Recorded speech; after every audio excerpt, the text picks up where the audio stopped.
ನಮಸ್ಕಾರ ಎಲ್ರಿಗೂ ಸಹ. ನಮ್ಮದು ಇವತ್ತು ದಿನ 4, ಎಷ್ಟು ದಿನ ಆಯ್ತು ಅಂತ ಮರ್ತೋಗ್ತೇವೆ ನನಗೆ.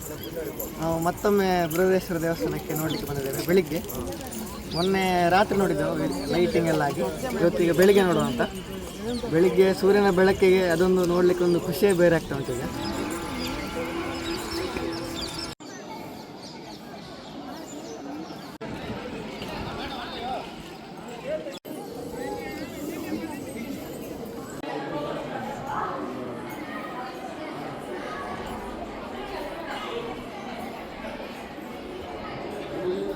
ಇದು ಟೋಟಲ್ ಲೆಂತ್ ಮತ್ತು ವೆಡ್ತ್ 240 ಮೀಟರ್ ಲೆಂತ್, 120 ಮೀಟರ್ ವೆಡ್ತ್ ಅಂತೆ.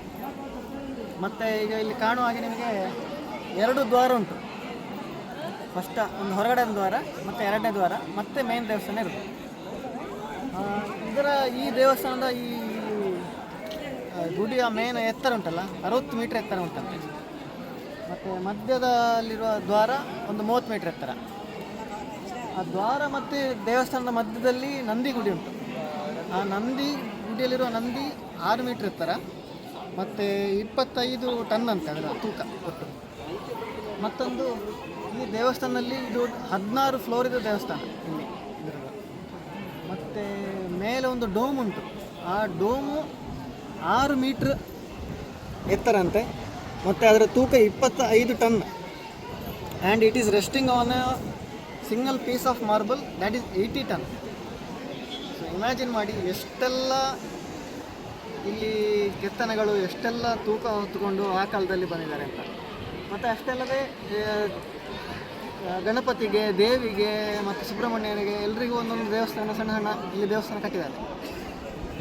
ಇದಕ್ಕೆಲ್ಲ ರಾ ಮೆಟೀರಿಯಲ್ಸ್ ಒಂದು ಸಾಧಾರಣ 60 ಕಿಲೋಮೀಟ್ರ್ಕ್ಕಿಂತ ದೂರದಿಂದ ತಗೊಂಡು ಬಂದಿದ್ದಾರೆ.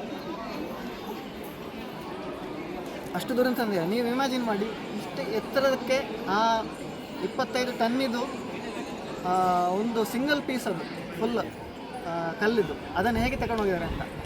ಅದನ್ನು ತಗೊಂಡು ಹೋಗ್ಲಿಕ್ಕೆ ಅಂತೇಳಿ ಇಲ್ಲಿಂದ ಒಂದು 6 ಕಿಲೋಮೀಟ್ರ್ ದೂರ ತನಕ ಮರಳು ಹಾಕಿ, ಆ ಮರಳಿಂದ ಒಂದು ಸ್ಲೋಪ್ ಮಾಡಿ ಅಲ್ಲಿಂದ ತಗೊಂಡು ಬಂದಿದ್ದಾರೆ.